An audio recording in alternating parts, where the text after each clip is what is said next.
Hello, everybody. This is Joe Firestone with the In Depth Show. How's my sound, by the way? Hi, Dolores. How are you? Great to see you. Dale Weaver. It's Steve DeVore. Great to see you, too. Thank you for arriving early.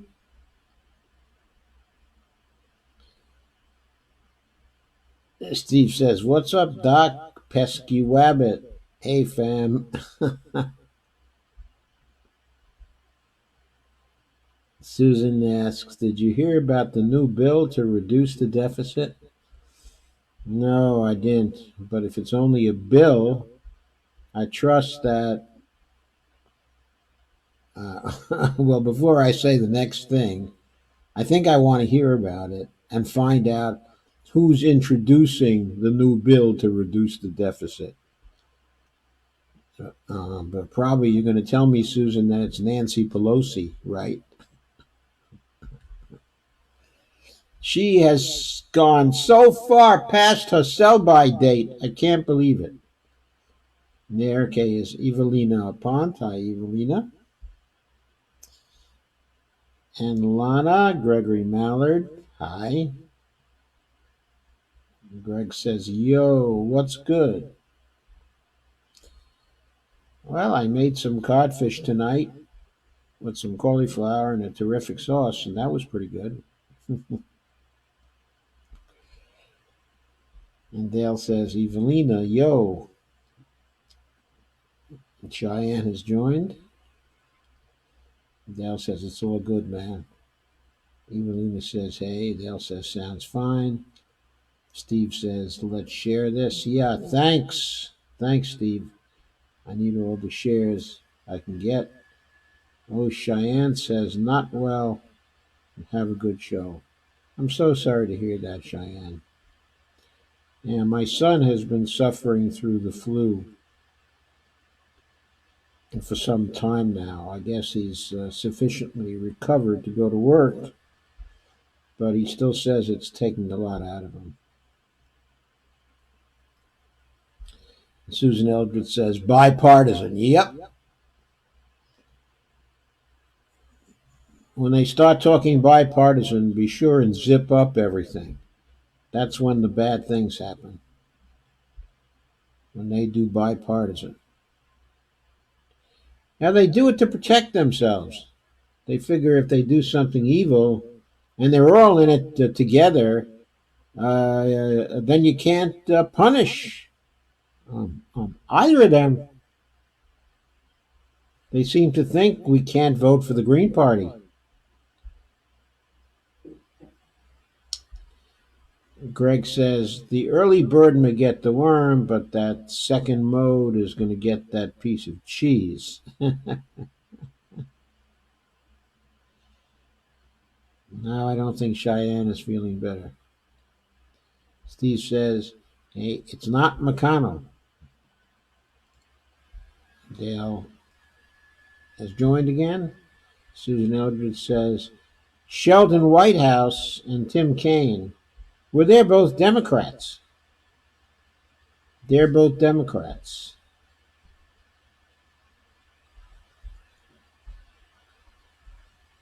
Yeah, Sheldon Whitehouse was trying to join with other people to pass an amendment lately. I wonder what he gains from going from making like a fiscal hawk. And Bonnie's joined. Hi, honey. It's great to see you. Okay, so there's some good news tonight. And the good news, of course, is with Bernie. It's with Bernie. The Bernie campaign is beginning to hum with gas. Maybe I should say explode. But Bernie took a double-digit lead in New Hampshire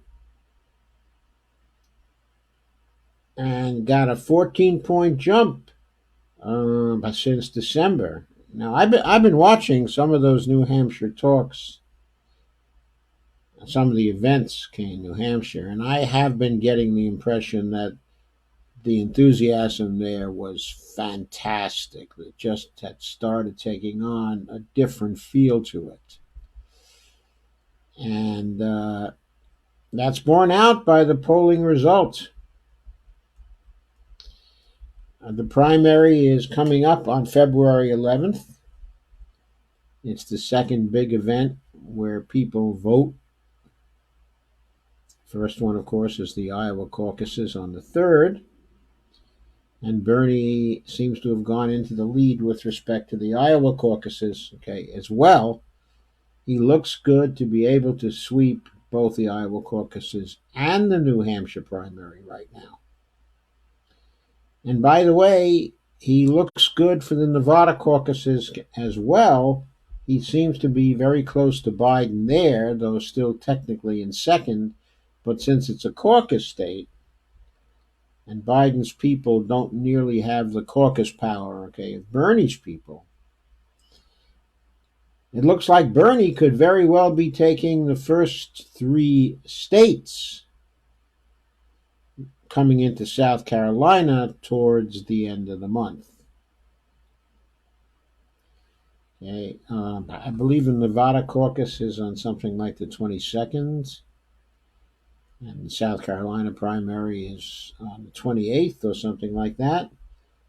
Biden has a big lead still in South Carolina, but historically, when somebody wins in Iowa and then again in the New Hampshire primary, they start gaining ground big time in South Carolina.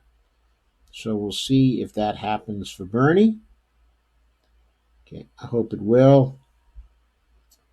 This article that appeared in Common Dreams, let me take it off of Clearly. It was written by Jake Johnson, their staff writer, and published today on January 23rd.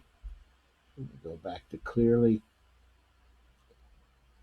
And so Buttigieg was in a distant second place in New Hampshire with 17% support. Biden is in third with 14, and Warren has slipped to 13 points.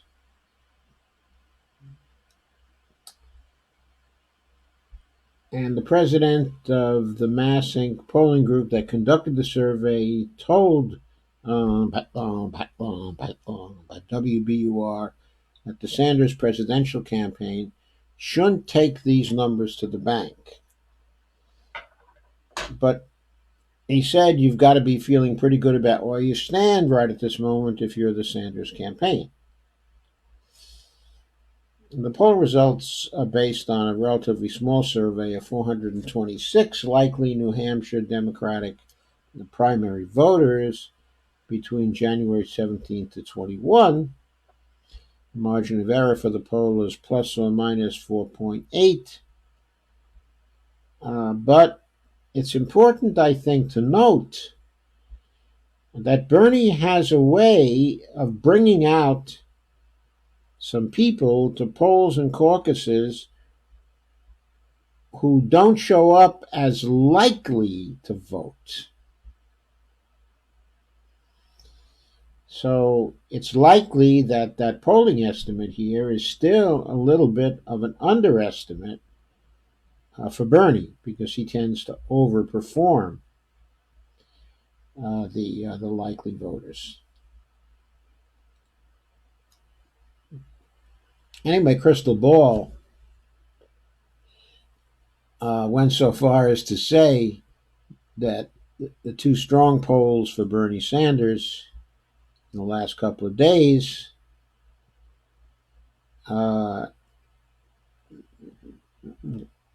when he took the lead in the CNN poll nationally, beating Biden by 3 points, and then this particular New Hampshire poll, she said the two strong polls for Sanders could spark a meltdown by the establishment.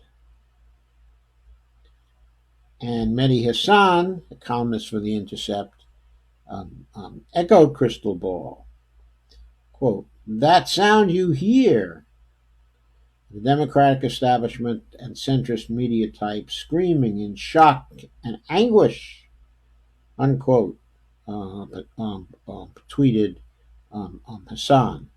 Quote, again, so prepare for a barrage of negative attacks on Bernie in the coming days. A barrage, unquote.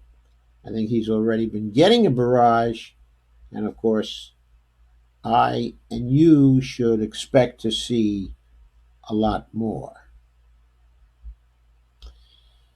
Moving to our primary topic of the day. This is about the internal meaning that is emerging within the extended Sanders campaign, not just the organization, the campaign organization, but the whole extended campaign, including the Bernie supporters. And the article was written for The Intercept, and it's by Naomi Klein, the wonderful writer Naomi Klein, the wonderful speaker Naomi Klein, and the wonderful thinker Naomi Klein. And the title of the article is How the Transformative Power of Solidarity Will Beat Trump. And it was written or published on January 22nd, 2020 at 11:48 a.m. And I'm going to take this to Clearly. And I'll try not to read the whole thing. That's a shame, because it's really a beautiful article. But I'll try not to get into that mode. Anyway, Naomi starts off by making the point that on Monday night, Bernie Sanders did exactly what his critics have long called on him to do. He asked his supporters to dial back the personal attacks on rivals in the primary and focus on the substantive policy differences. Of course, this was happening just after the people the critics support were delivering personal attacks on Bernie, of course. So what they're saying is, no, Sanders, no. We can do all the personal attacks we want on you, like you make our skin crawl, and whatever other ridiculous things we want to throw at you. But you and your supporters can't reply with any personal attacks on us. And so Bernie said in reply on Monday night, as I think you know by now, quote, "We need a serious debate in this country on issues. We don't need to demonize people who may disagree with us. I appeal to my supporters, please engage in civil discourse." He pointed out rightly that we're not the only campaign that does it. Other people act that way as well. But he added, quote, "I would appeal to everybody. Have a debate on the issues. We can disagree with each other without being disagreeable, without being hateful," unquote. I appreciate the sentiment, but I think, and I not only appreciate the sentiment, I'd like everybody to engage in a discipline to try to keep the debate on the issues and not on personal, um, on on making personal attacks on each other.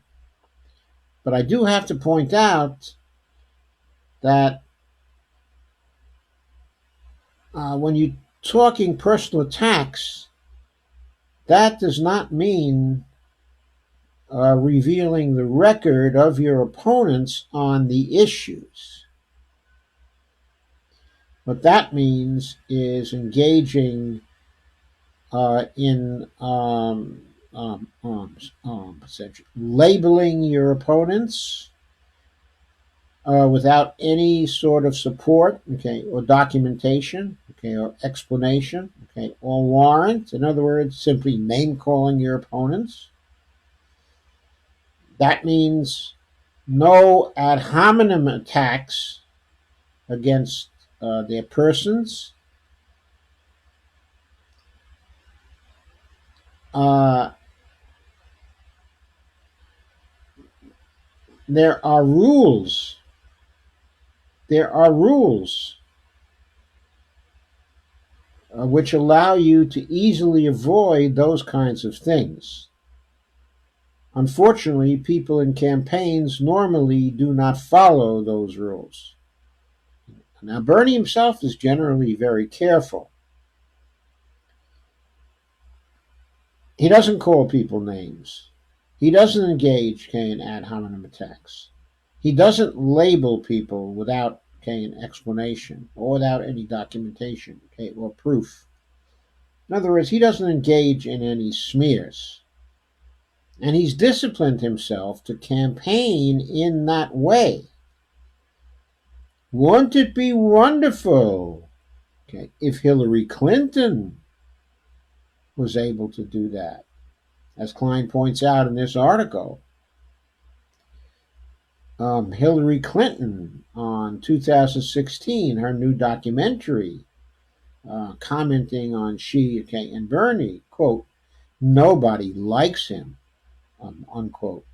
A smear without a shred of evidence. The polling indicates that there are an awful lot of people, millions and millions and millions, who really like Bernie. In fact, all indications are that more people like Bernie than like Hillary. But I shouldn't be saying that because that's a personal attack. So stop with the personal attacks. But Klein points out that inside of a press release by the Hollywood Reporter about its new cover story, or in a new cover story, were excerpts from a stunningly destructive interview in which Hillary obsessively picked every scab of the 2016 primary race and refused to say that she would endorse Bernie if he wins the nomination.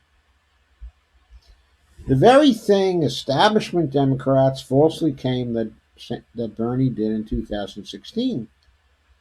But in fact, as the New Yorker reported, says Klein, he campaigned tirelessly for Hillary, doing 3 events a day. In fact, altogether, he did 40 events for her. I wonder if she did 40 events herself for herself over that same time period. I don't know. I'm not in a position to count that.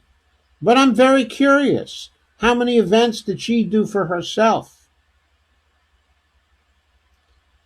Anyway, that's not in the spirit of Klein's piece. And she says, quote, within seconds, that 2016 primary feeling flooded my bloodstream. Screw what I had planned for the morning. None of it felt as important as firing off a volley of rage tweets about Clinton, her staggering absence of self-awareness, and her outrageously revisionist history. Okay. And I should add, her tendency to project in a Karl Rovian sense of that particular term. She's always projecting onto others what she herself, okay, is guilty of. But perhaps that's just an extension of her, quote, staggering absence of self-awareness, unquote. Very good, Naomi. Quote again. But I did something else instead. I blocked Twitter, chatted with my son about why he's such a Bernie fan. Quote, he will beat Donald Trump, unquote, and started writing about being on the Sanders campaign trail in Iowa and New Hampshire over the last couple of months. Because among Sanders' steadily growing base of supporters, the mood is about as far from rage tweeting as you can get. In fact, despite the senator's by reputation as a finger-waving grump, the more time I spend with the campaign, whether in small meetups or huge rallies, the more I am struck by the undercurrent of tenderness that runs through all these events. Now, that is a stunningly accurate observation. When you see those Iowa town halls and those New Hampshire town halls, you are struck by the sympathy, empathy, and love that runs through those events and that emanates from Bernie Sanders and from those who are introducing him and who are aiding him in these campaign events. Surprisingly enough, says Klein, the force that is bridging what at first seems like huge divides between multiracial, urbanite Gen Zers and aging white farmers, between lifetime industrial trade units and industrial trade by unionists, and hardcore climate organizers, between a Jewish candidate and a huge Muslim base, is a culture of quiet listening. I thought that too was a striking observation, unquote. And then she moves to last Sunday in Manchester, New Hampshire. She relates how she met with about 15 volunteers who were going to go door knocking on a very frigid morning. And she describes, quote, huddling in a strip mall campaign office next to a Subway and a Supertan, they were reviewing the messaging that is proving to be resonant with voters. That Bernie will fight for us because he always has. That he has the courage to take on the billionaire class. That he has a path to victory because of the unprecedented grassroots movement that the campaign has built.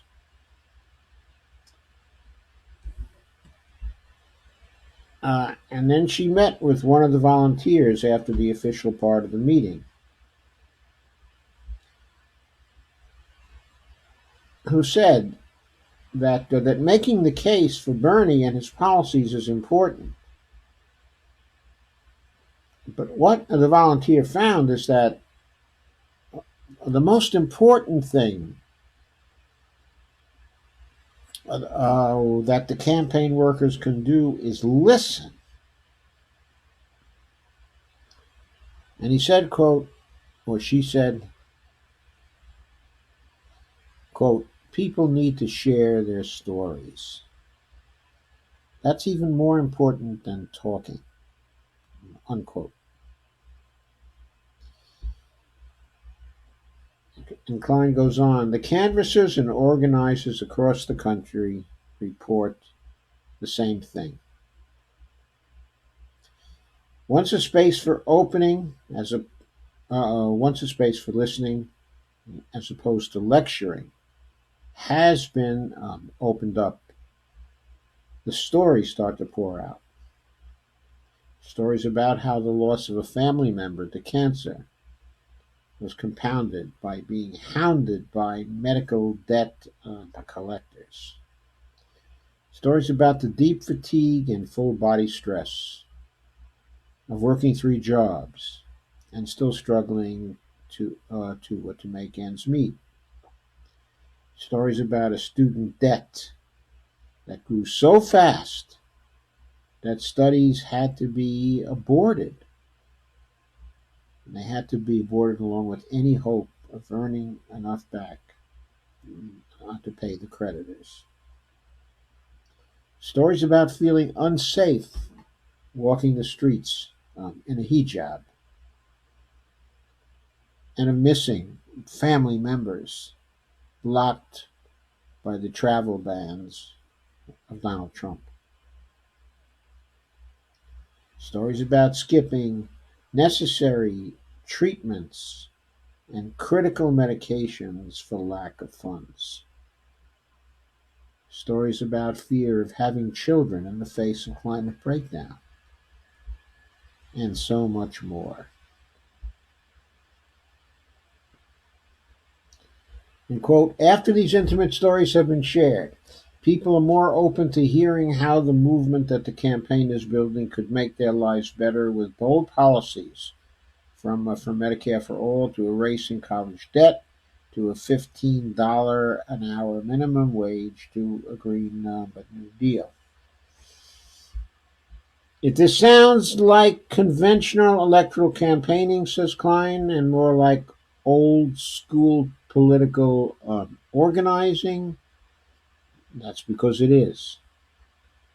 As Ruby Kramer said in an excellent report for BuzzFeed News in December, the animating mission of the campaign, whether in the field or on the digital platforms, is to convince millions of Americans that contrary to what they've been told, their pain is not the result of a failure of character or insufficient hard work. Rather, and this is so important, a message coming out of this campaign, rather, it is the consequence of economic and social systems precisely designed to produce cruel outcomes, systems that can only be changed if people drop the shame and come together in common cause, unquote. And then Klein quotes Kramer, Ruby Kramer, quote, is imagining a presidential campaign that brings people out of alienation and into the political process simply by presenting stories where you might recognize some of your own struggles. He is imagining a voter, he says, who thinks, I thought it was just me who was struggling to put food on the table. I thought I was the only person. I thought it was all my fault. You mean to say there are millions of people? Unquote.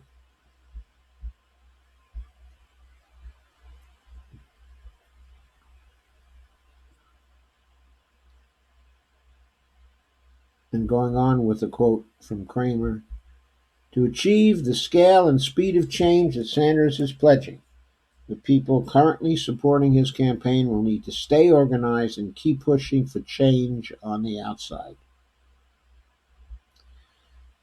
This is one of the fascinating ways, says Klein, that the campaign slogan, not me, us, has gradually taken on a life of its own, with new layers of meaning added as the project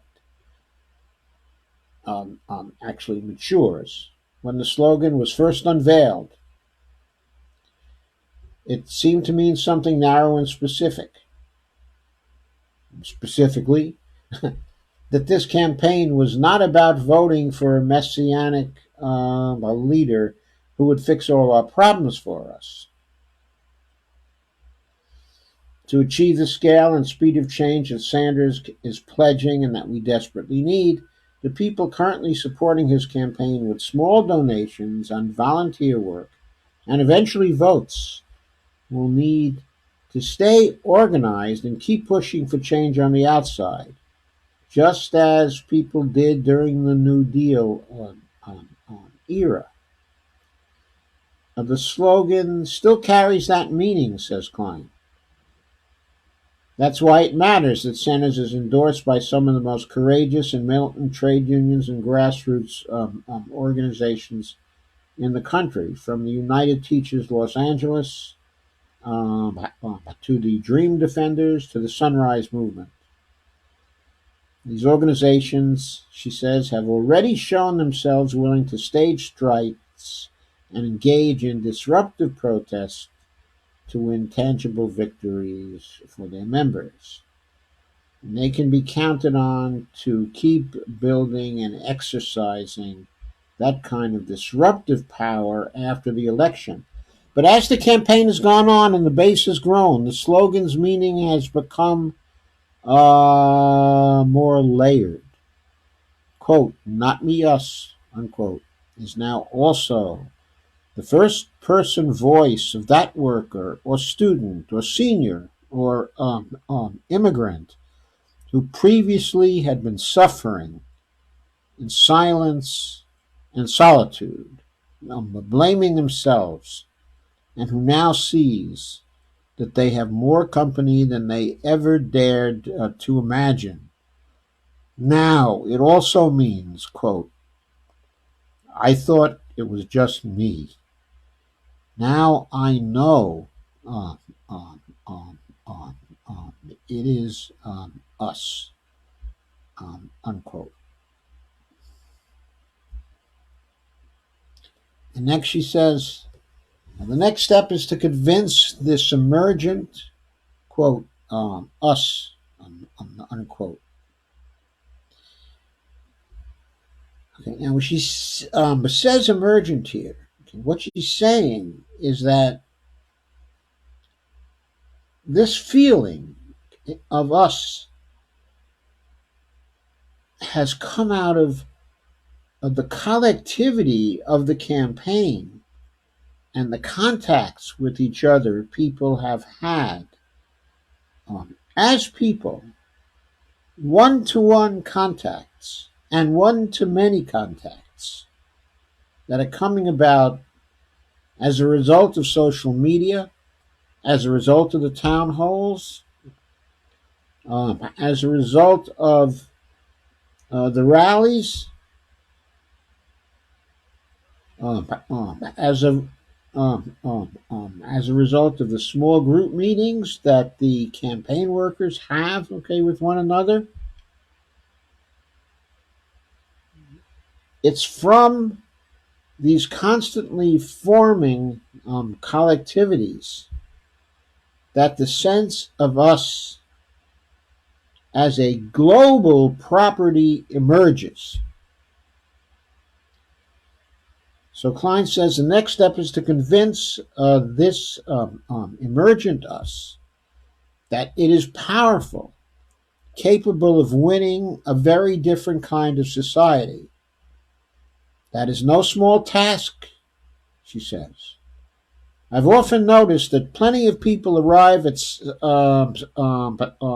Sanders rallies looking pretty worn down by overwork, by debt, by fear, by the daily barrage of Trump's crimes and outrages that pound all of our nerves, and yet never seem to provoke any real accountability.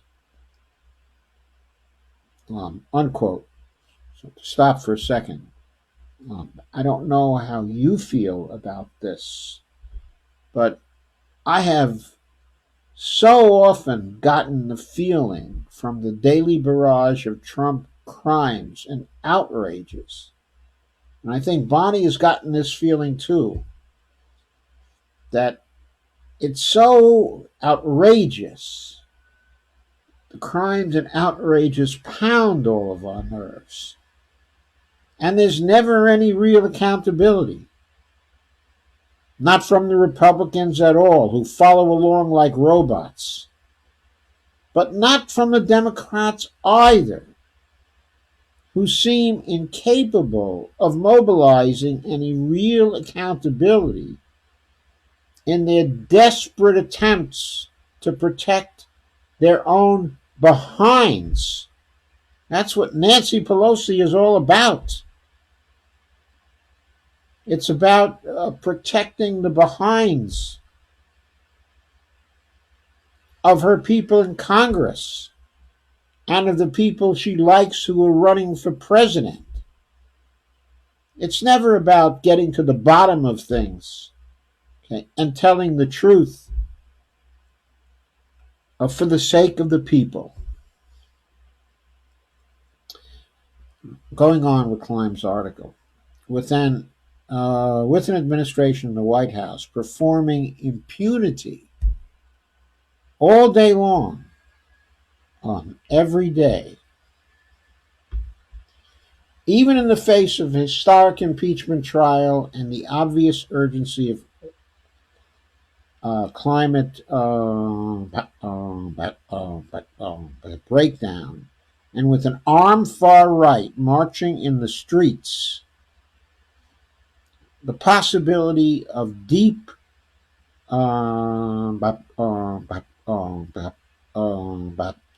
and also progressive change can feel like a fantasy.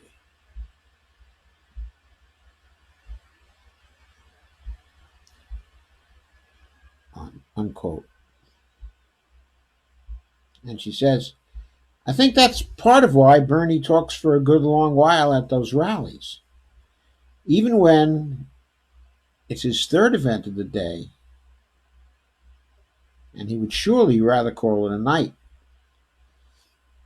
Sometimes it's his fourth event of the day. It takes time to move a crowd through the arc of emotions, says Klein, from naming the problem to remembering how big the us actually is, to mapping the plan for how we're going to win, to really feeling in our bones that this impossible thing might just happen. In a culture that's expert at the art of isolation and disempowerment, it takes real effort to persuade a group of beat-up people that they could be part of ushering in a radically different kind of a future. And I can't help thinking about the song from Les Miserables. Can you hear the people sing?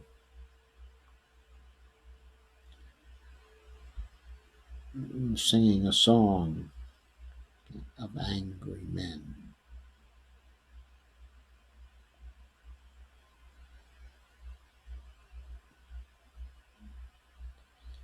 Now, the people envisioned there were viewed as people trying to usher in a new world.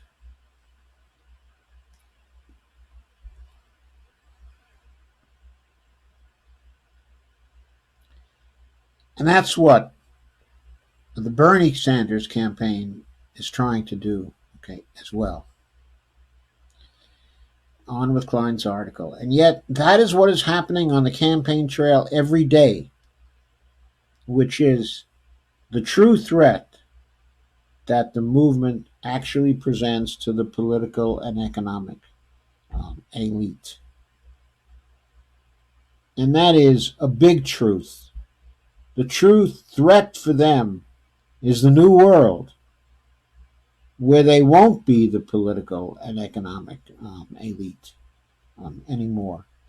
Countless numbers of working people are starting to actually believe that they could exercise transformative power simply by escaping the various structures, isolating and dividing them.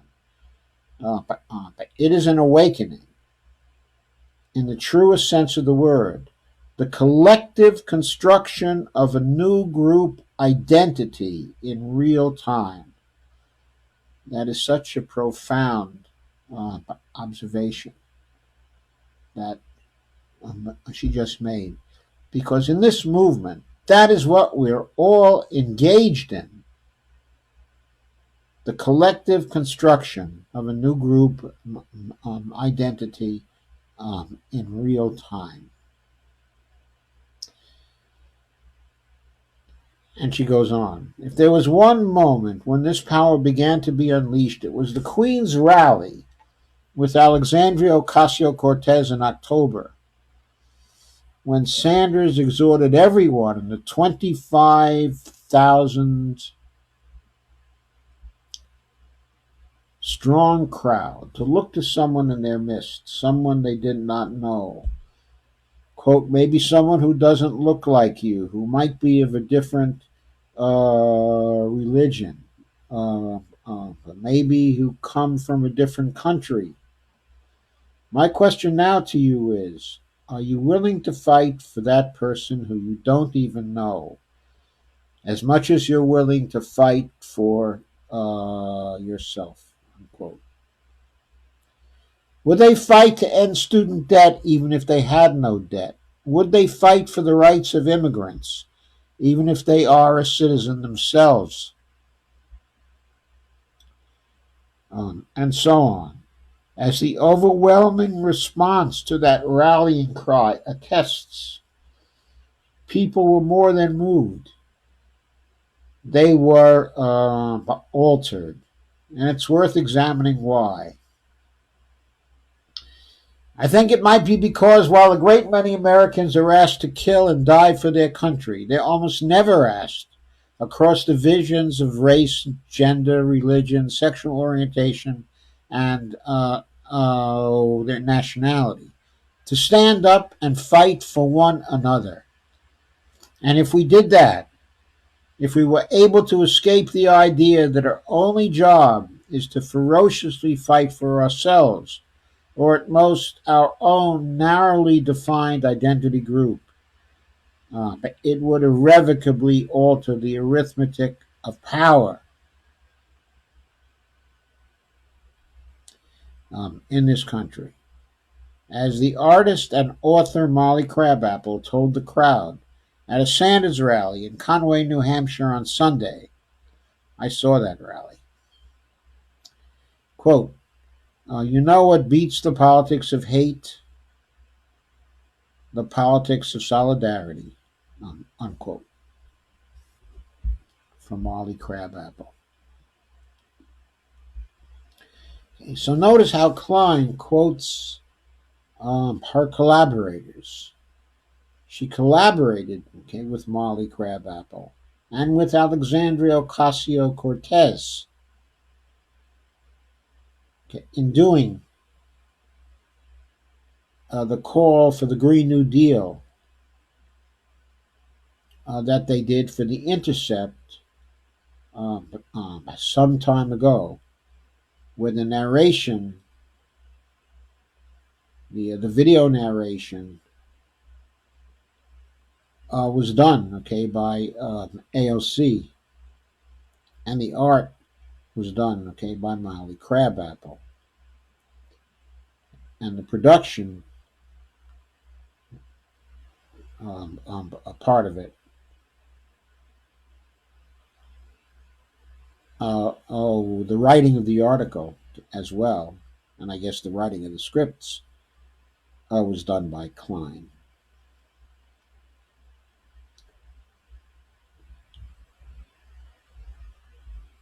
Now Klein says, quote, "This is yet another meaning, not me, us has taken on.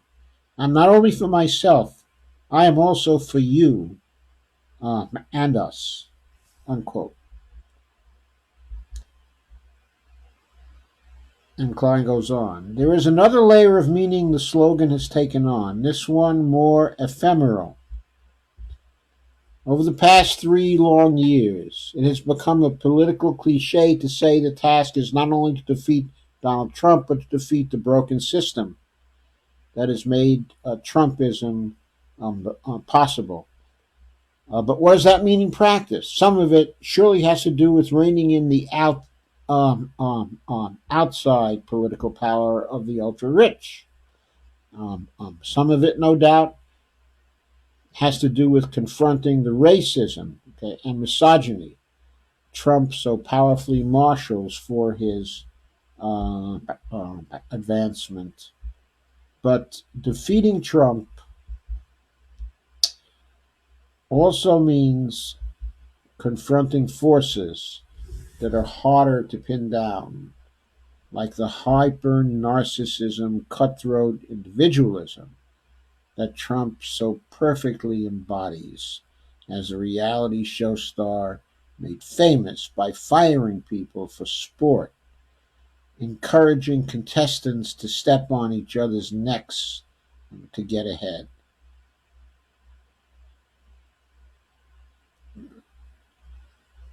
He's a man who now rules the country according to the same forces that torment his own psyche.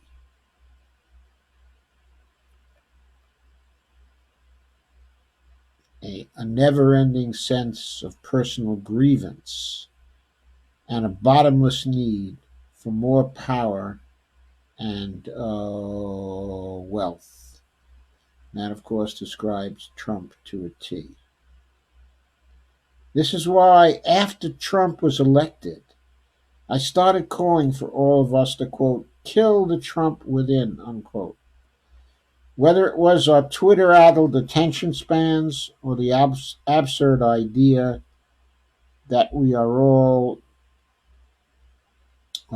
individualized by brands in a marketplace rather than people in communities, or that sees other people and even other movements as rival products competing for scarce market share. And of course, the Trumpiest part of us all may be the one that can't resist joining a mob to shame and attack people with whom we disagree, sometimes using cruel personal slurs and with an intensity set to nuclear. At that time, I speculated that if we de-Trump Trump in some of these ways, perhaps resolving to spend a few more hours a week in face-to-face relationships, or to surrender some ego for the greater good of a project, or to recognize the value of so much in life that cannot be bought or sold, research suggests that we would also become a lot happier which will come in handy since miserable people aren't likely to stick with the kind of movements we need to build in order to achieve any of this systemic change.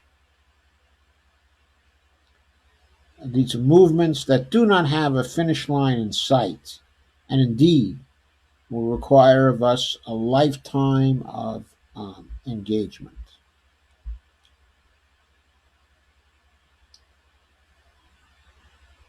And Klein then makes the point: this, I think, is the most radical meaning of not me, us. Because without this shift from a culture of hyper individualism and unending interpersonal competition, we have no hope of achieving the bold policy transformations we need. The campaign out on the doorstep in union halls, high school gymnasiums, and the breweries, the breweries. Let me scroll this. Sorry, folks. My scroll bar is not behaving.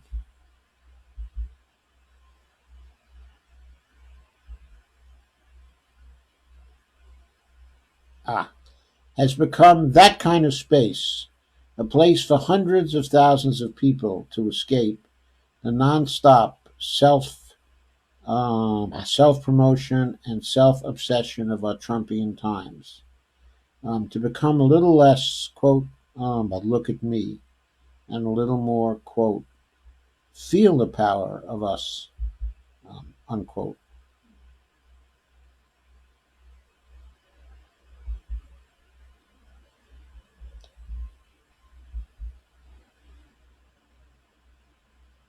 Once again, my scroll bar is failing to behave.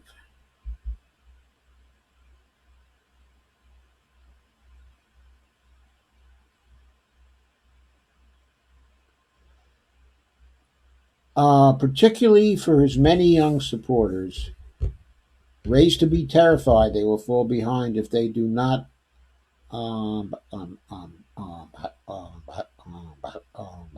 if they do not frenetically maximize their productive output and constantly perform the most marketable version of themselves. Not me, us has become an invitation to imagine another path to a good life through the collective, generational mission of rolling out what Sanders has called, quote, the decade of the Green New Deal, unquote.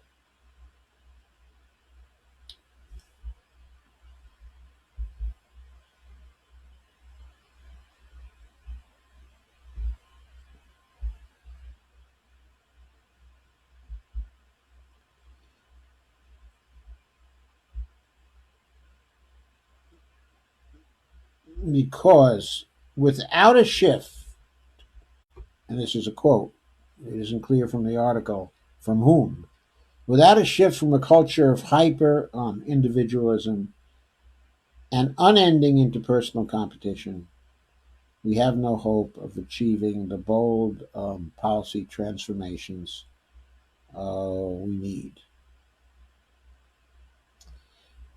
This is why social media will always be a double edged sword for the Sanders campaign. Without Twitter, Facebook, and YouTube, and now TikTok, the senator will have no way to do the kinds of things that his campaign pioneered in 2016. Those platforms are what allow the campaign to communicate directly with its base.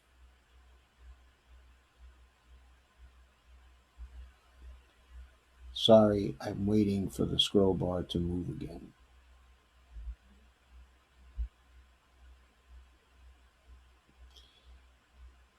To communicate directly with its base and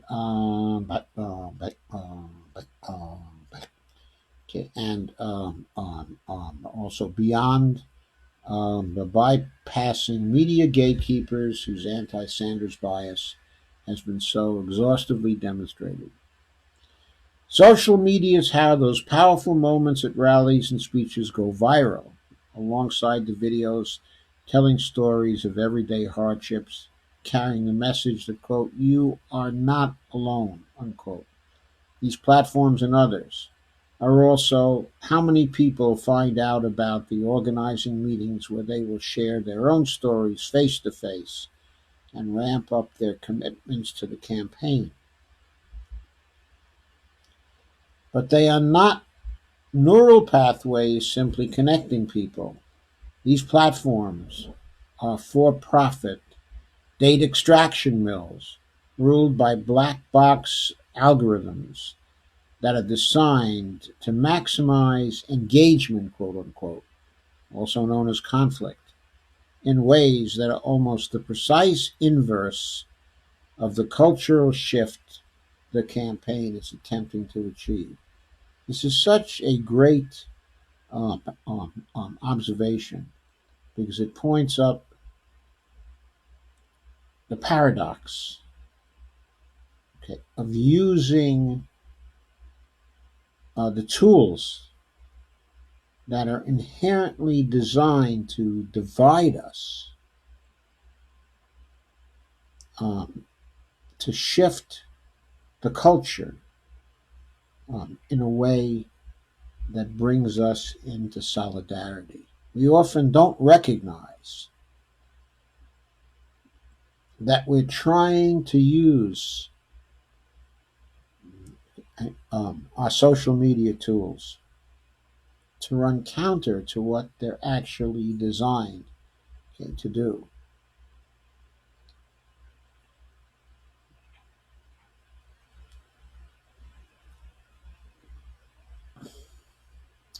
Twitter is a case in point. Even as the campaign on the ground forces a culture of radical but listening, Twitter's character limit lends itself to short, declarative certainties, not openness, uncertainty, and certainly not but curiosity. Even as Sanders asks us to fight for someone you don't know, Twitter's algorithms goad us into brawling with one another over every perceived slight. And even as the campaign encourages us to put me on the back burner and find the biggest possible us, Twitter and Instagram and Facebook are designed for us to flaunt, okay, and to curate an idealized version of ourselves that is too often going to make somebody else feel like crap. There's certainly a place for righteous rage in the Sanders campaign. Indeed, rage at the myriad cruelties that flow from a bottomless greed is one of its core animating emotions. Sanders supporters also have every right to call out the rampant double standards in how the campaign is treated, whether by the press, okay, or the DNC, and these sorts of call outs often win fairer treatment.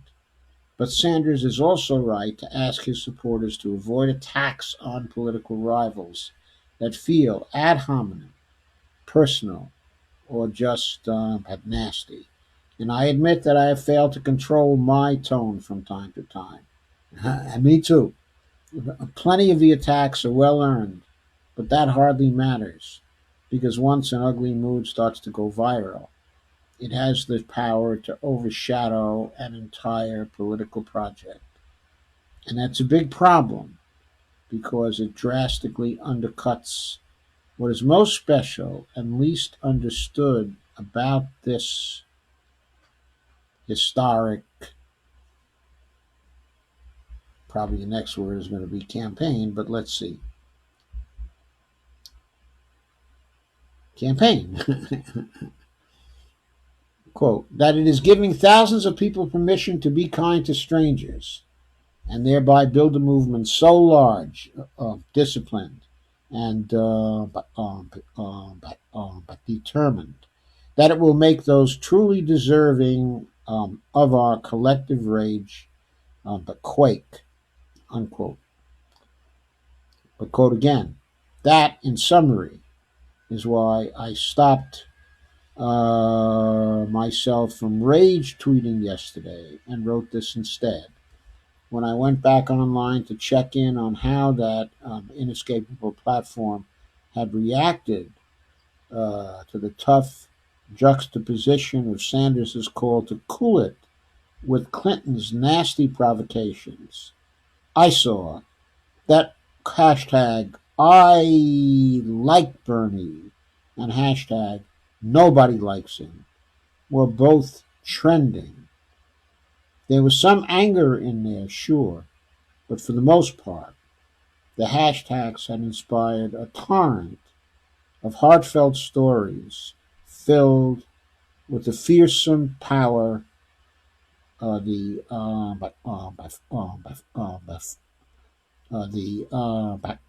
fearsome power of us, not me, us. And that's how we win. And then as a postscript, there's a statement from Klein. I have endorsed Bernie Sanders for president and spoken at campaign events. But contrary to some of the reporting, I'm not an official campaign surrogate. And I have to report that I thought until now that she was an official campaign surrogate. So the truth is, she is not. So I wanted to go through that with you because I thought it was really so brilliant and really had its finger on what is happening.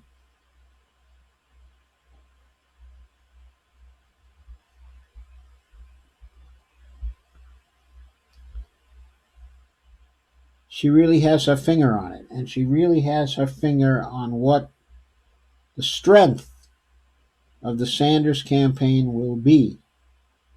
What is bringing him these victories, or these polling victories, at least these leads in Iowa and in New Hampshire, and I believe soon to be Nevada.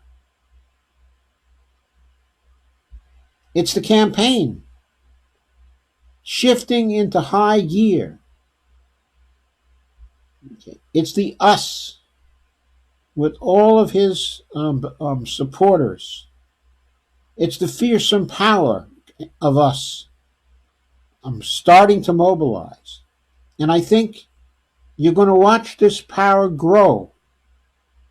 I think you're going to watch it grow all through the spring. All through the spring.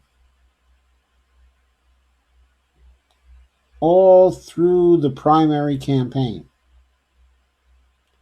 And I think that this fearsome power, of us, is something none of the other campaigns are developing, but only the Bernie Sanders campaign has.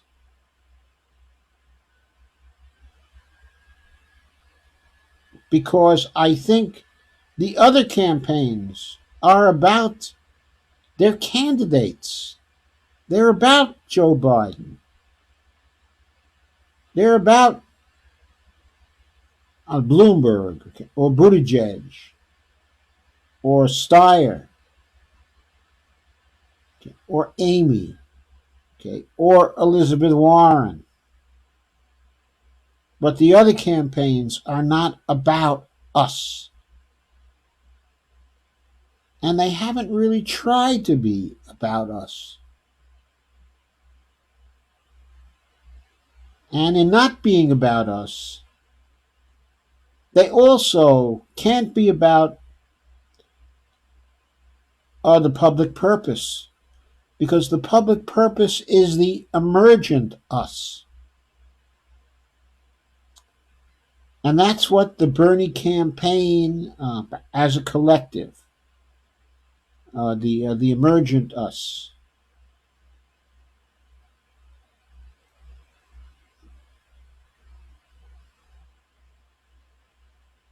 is now creating and now constructing as we come together. So, that was the main topic for tonight. I did want to get to one more thing because it's so important. I promise this won't take me too long. This is an article. It's about the freedom of the press. And it's just to note and to give you the link to.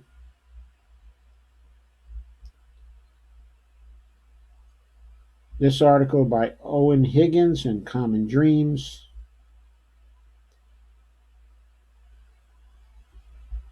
What happened here? Quote, an absolute red alert. Snowden joins journalists and rights advocates worldwide rallying to the side of Glenn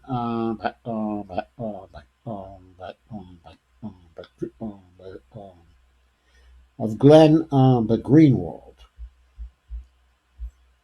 Here's a picture of Glenn.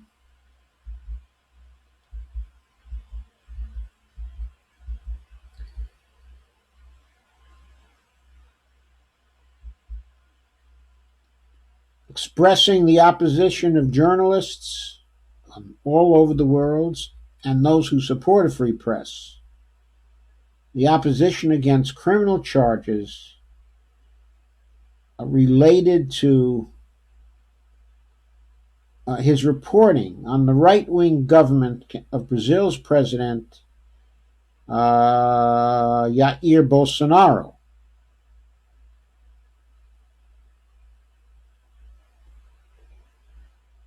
And the journalists are demanding that the prosecution of Greenwald be shelved and that his reporting be allowed to continue without interference.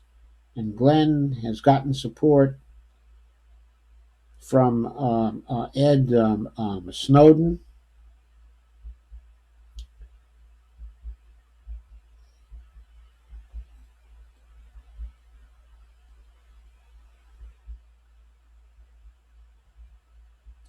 And he's also gotten support from some of the major newspapers in the United States. He's got support from the New York Times, support from Democracy Now!,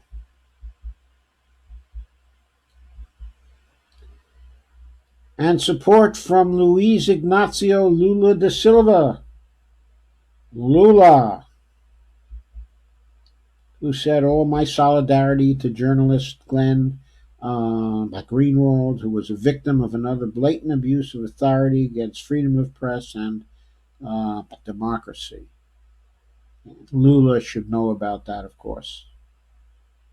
And of course, it was Glenn who very much helped Lula to get out of jail. As Common Dreams reported Tuesday, reports of the charges sparked immediate condemnation from the Freedom of the Press Foundation, Executive Director Trevor Timm, and also Ben Wisner of the ACLU. Greenwald had the support of the New York Times editorial board.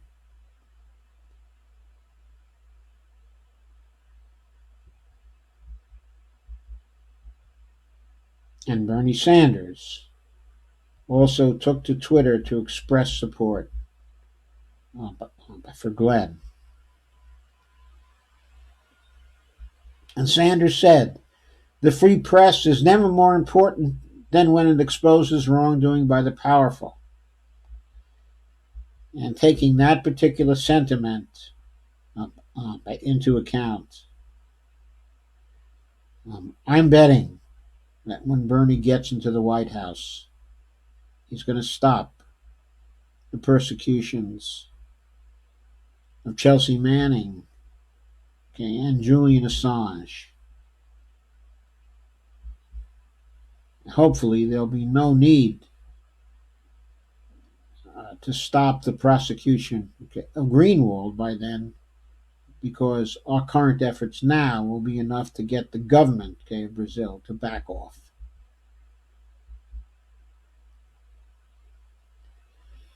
And the New Yorker provided support, to Greenwald, in an interview on the charges with New Yorker writer Isaac Bachotner, published on Wednesday.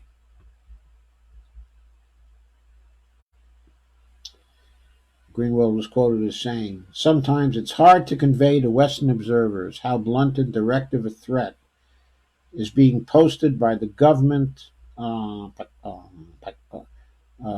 government of Brazil to basic democratic freedoms." Jair Bolsonaro's son, in the past couple of months, has threatened to revive the worst dictatorship through decree and do things like shut down the media outlets, unquote. I quote again, "I think my case is reflective of the sentiment. They just want to put journalists in prison," unquote. So I wanted to bring you that news too before I go on to our comment period.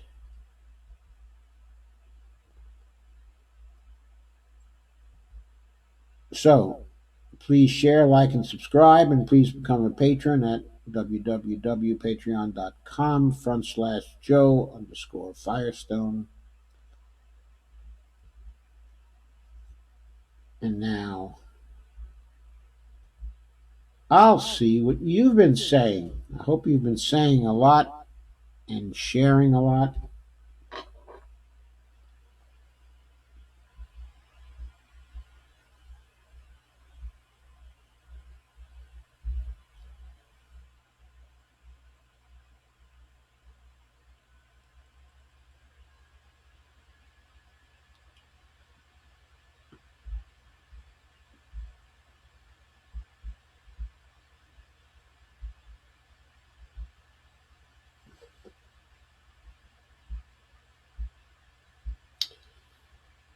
And so my daughter Devora is here, or was here. Hi, Devora. Notice the shirt I'm wearing? I don't know if you can see it because I seem to be frozen on the screen. But maybe that's just on my computer. Anyway, Steve says Bernie's off the charts. And Susan asks, is Bernie leading, in Iowa? Last poll I saw said, yeah, he was leading in Iowa. Steve says Bernie Claus, and Susan says, I'll be doing Go TV in New Hampshire for the Final Four. They need people for staging locations. Great, Susan. Steve says, I hope Bernie keeps the momentum up into other states like North Carolina. Well, first he has to keep it up. He has to go to Nevada, keep on building it, and then he has to go to South Carolina and win in South Carolina. Or at least come very, very close. Susan says, I'm still nervous about it. It's okay, Susan, you'll get over the butterflies.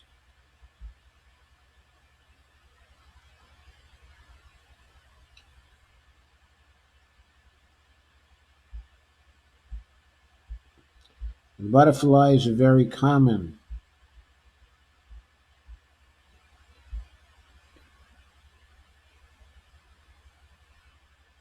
And Lana says yes, and Kay is joined again. Bernie stays on the high road. The surrogates make the attacks brilliant. And Kay says, hey, Joe and everybody, listening to Michael Moore campaigning for Bernie in Iowa. I'll bet that's wonderful. I'm sure to see it tomorrow, or maybe later tonight. And Steve says, bring recipes.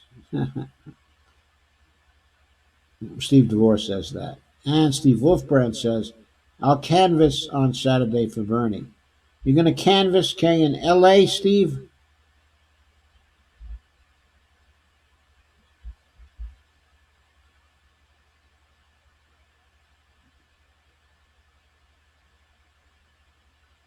And DeVore says, I still have some need to judge these candidates.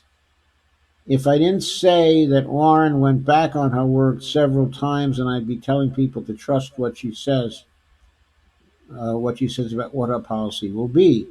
But I don't think that she would be progressive at all. And I think that probably all of us, honey, have been drawing that conclusion.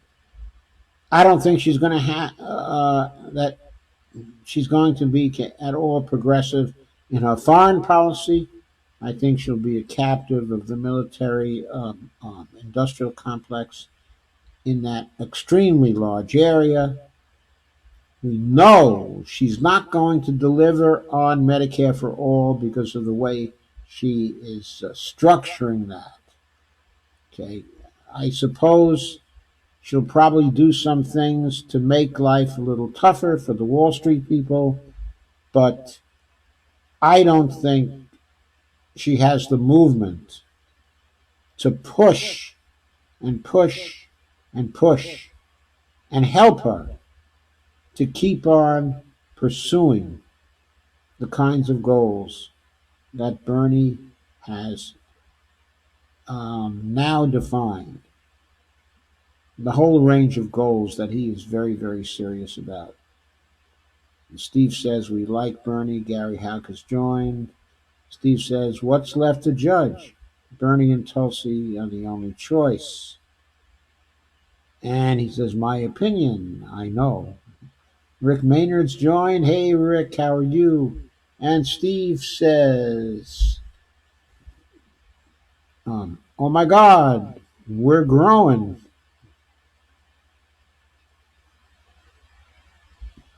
Dale says, hi, Rick Maynard. And Dale says, Bernie's a mensch, be like Bernie. Okay. I can be like Bernie a lot of the time. I can be a mensch quite a lot of the time. But sometimes I just gotta let it go. I just gotta let it go. And not be a mensch at all. Sometimes people just need a good reaming out. It may not do them any good, but there are other people watching, okay, and listening. And Steve says, oh my God, we're going to win. Who the fuck knew? Barbara Reed is joined. Hey, Barbara, how are you? And Steve says, that's how revolutions happen.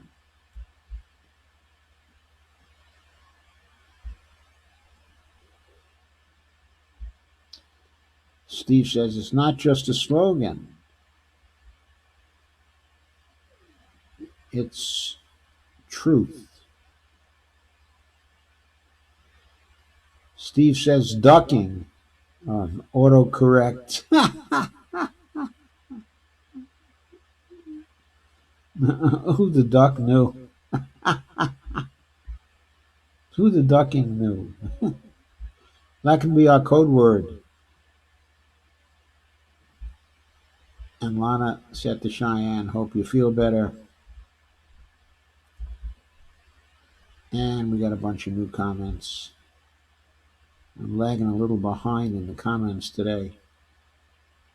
Kay says, great rally for Bernie tonight in Iowa. Love Michael Moore. Yeah, me too. Oh, and Bonnie comes in and signals me that I'm falling below the horizon again. And she's sitting down here right next to me.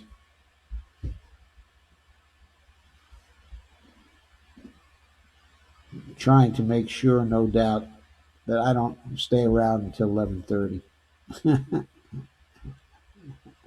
She shakes her head. Okay, I'm Anthony Davis. Hi, Anthony. Yes, and even Cory Booker has much wisdom in his book by United. It's one everyone should read. Although he is out of the race, he had a lot of great leadership qualities. I don't mean to demean those, but failing to seek and take a good deal of corporate money was not one of his better qualities. And neither was failing to get specific about what he wanted to do.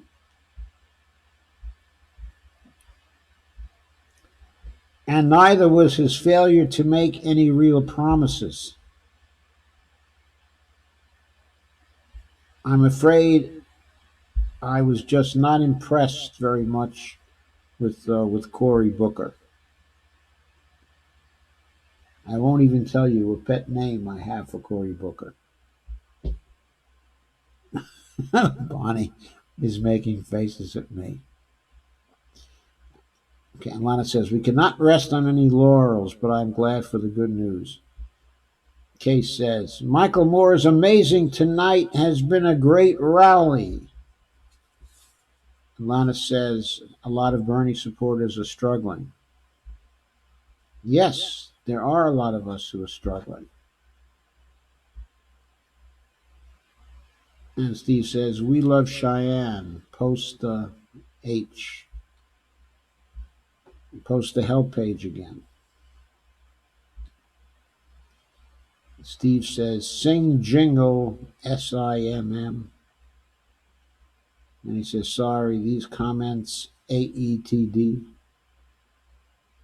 Steve says, are fake. Steve says, Facebook is messing with me. Anthony says, solidarity, united we stand. We the people will stand. Barbara Reed says, Barbara, and my daughter Devorah tells me to look at the monitor. Okay, I'm looking at the monitor. Sorry. Glad to be reminded. Thank you for reminding me. It's so easy to fall out of the habit. Rick says, night, all exhausted and sore, going to hit it early. And Anthony Davis says, I enjoyed reading Bernie Sanders. In my own word, it was awesome.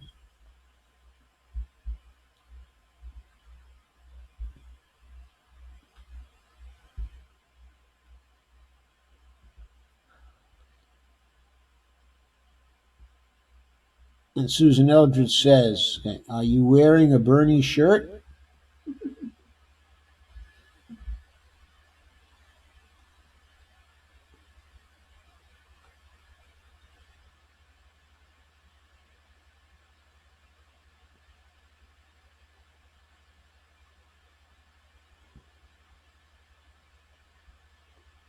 Kay says, Bernie is selling real community, but none of the others are. What is good for me is good for all others too.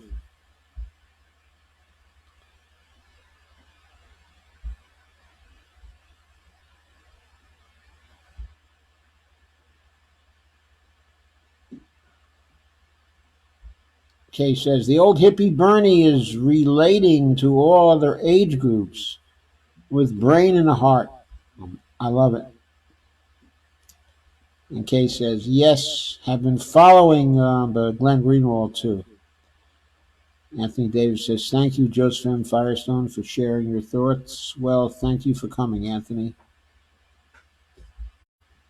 You're very welcome here. And Robin Halsey has joined. And Anthony says, God bless the free press. And Susan asks, are you wearing a Bernie shirt? No, I'm wearing a shirt that Devorah bought me for my birthday. which I've shown off here now a few times. Let me see. Okay, can you see this? You should be able to see this. Okay. It says For Thor, and it has the hammer of Thor on it. Thor. Lana says, why Bernie hasn't said anything about Assange? He hasn't said anything about Assange because he cannot do anything about Assange yet, about what's happening to Assange. But he can do something about Assange if he gets into the White House. He can do something about Assange then on the first day.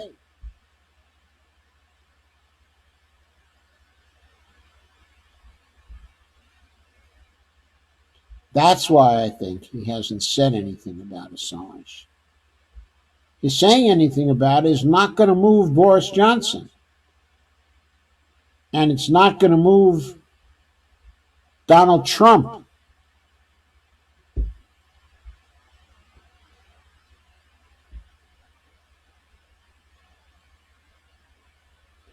And Randolph Hedgebeth has joined. Hi, Randy. And Robin Halsey says, he did early on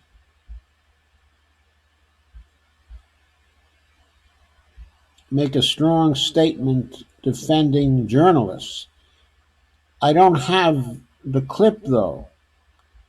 Lee Camp just did a show on Assange. Assange has been treated just terribly. Lana says, I know Kay and Robin, but that poor bee is going to die in prison, I fear. It's so sad. Maybe some work is being done behind the scenes that we don't see.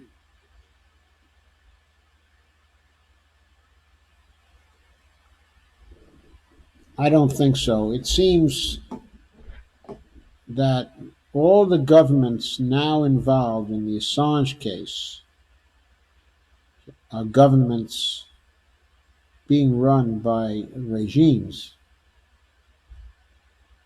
Or maybe I should say regimes being run by governments that would simply like Assange to die. I think that is the way it is. Until we change those governments, it's going to remain that way. It was a tragedy for Assange when Jeremy Corbyn did not win in Britain, because I think that Corbyn would have stopped the prosecutions and the persecution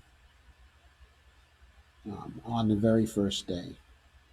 Kay says, I feel really bad for him too, Lana, but Bernie can only do what he can do after the election. Anthony Davis says, I enjoyed reading Bernie Sanders. In my own words, Kay, it was awesome.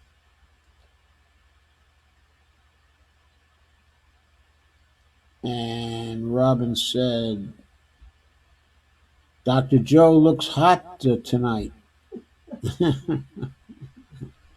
Thanks, Robin. And Kay says, I knew Bernie from years before he ran the first time for president. He did a Brunch with Bernie show for an hour every Friday on Tom Hartman show. People called in from all over the country, begged him to run the first time. Dale Weaver said, yep, I remember Brunch with Bernie from the old Air America days. Good stuff. Kay says, yes, it was, Dale. And Kay says, yes, he needs to win, Robin. The whole world will be a better place, I think. What could Bernie do? Assange is not on U.S. soil.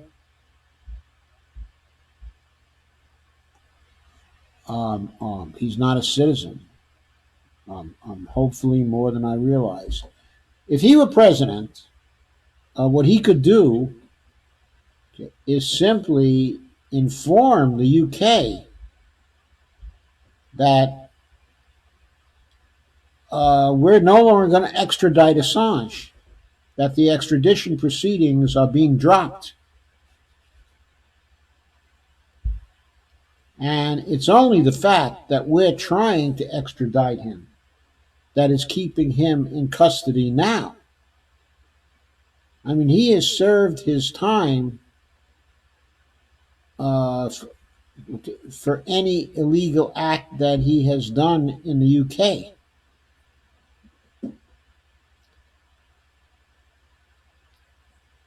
So he would be free now, except for the fact that we're trying to extradite him. Bernie could simply drop that. And then Assange would be freed on the spot because Johnson would not have any alternative except to free him. And then Assange would be free to go home. He could go back to Australia if he wanted to.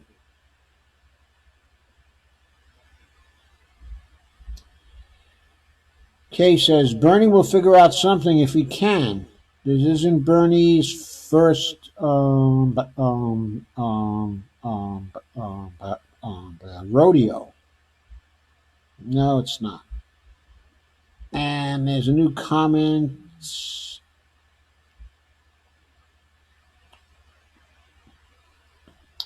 Centrists will use reducing the deficit to stop his agenda. If the movement is successful, no, they won't, because there are going to be a lot fewer centrists around. A lot fewer centrists around. Also, he'll be the one who will be able to use the bully pulpit of the presidency to his advantage, even to educate people on the basics of MMT and to rouse their rage against unnecessary austerity. And then his people will be able to introduce bills in the Congress to repeal the bills that are currently being prepared by the neoliberals. If Bernie wins, he'll be popular enough at first that he'll be able to repeal those bills within the first 2 weeks. All he'll have to say is, these bills are standing in the way of my agenda. I cannot have them. And he's going to say to the majority leader of the Senate and the Speaker of the House, whoever it is, if you don't get rid of these bills, then next time you're up for office, I'm going to be in your state. I'm going to be running against you. Lana says, okay, extradition to be dropped. That's major. Yeah, that's release. Instant release for Assange. The President of the United States could do that. Trump could do it now. Hey, the problem is, even if we impeach Trump today on the spot, and then we impeached Pence tomorrow, what would that do? It would bring in Nancy Pelosi. And she hates Assange as much as Trump and Pence do. She would never let him go. She'd just turn him right over to the deep state if she could.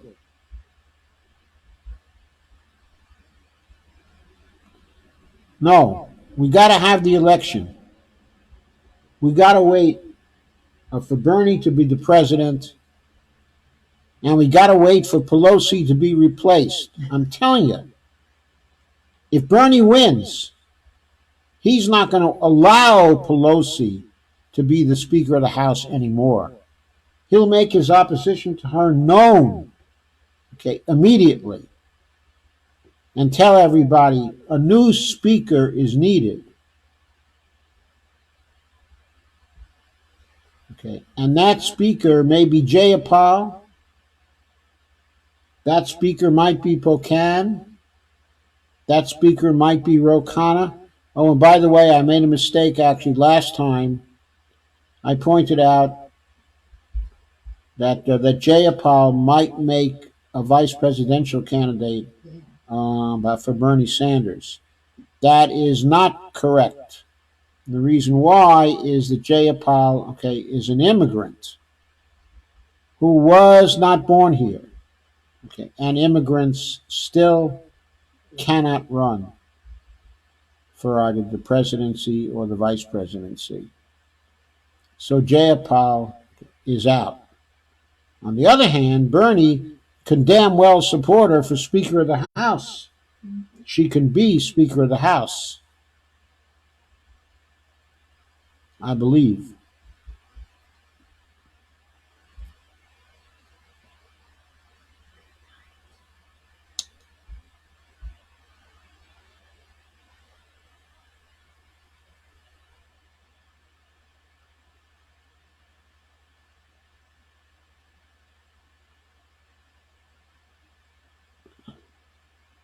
Susan says they're trying to pass the bills now.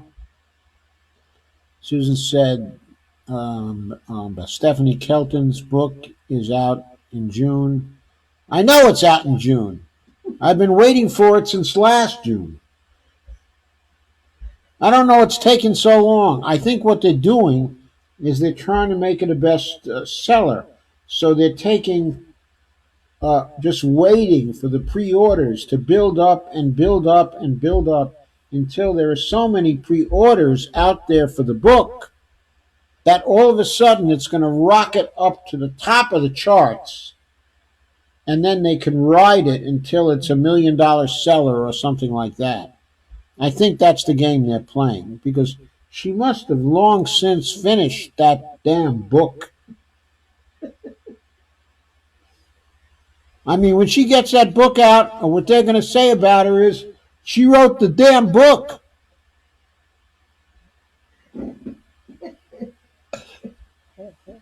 Kay says, Bernie is the organizer-in-chief. Not him, but all of us. I guess we'll all say, Stephanie wrote the damn book.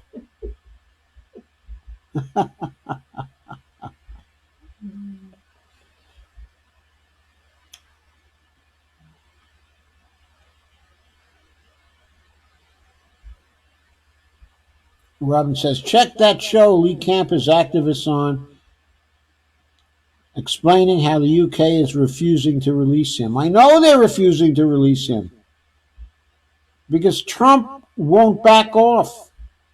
They're refusing to release him, and the Tories have control of the judges in the case. That's another thing that Corbyn could have done. He could have gotten the judges changed. He could have done any number of things to get Assange out, and he would have done that.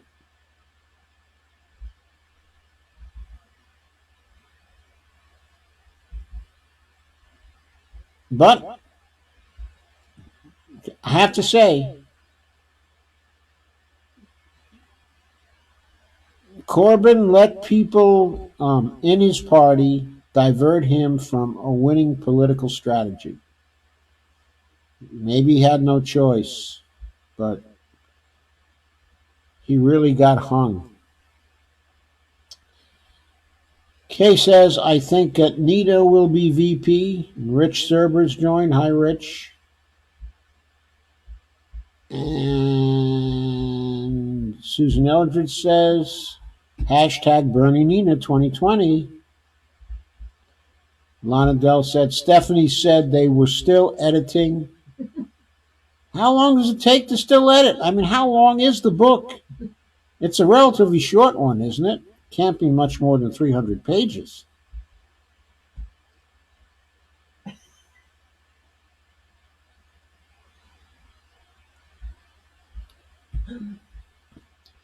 Kay says, Tories are the GOP of the UK. Now, the UK people have a lot to learn. And we all have a lot to learn. The American people have a lot to learn too. On that note, I'm going to say good night. Robin says Bernie should announce Nina now. No, it's too early to announce Nina. Too early for him to announce Nina. And Bonnie says she likes Nina. I know she likes Nina. I like Nina too. We both like Nina. We're big Nina fans. But the question is whether Nina can enhance the ticket. And Susan says, good night. I know she can enhance the ticket by being a wonderful campaigner.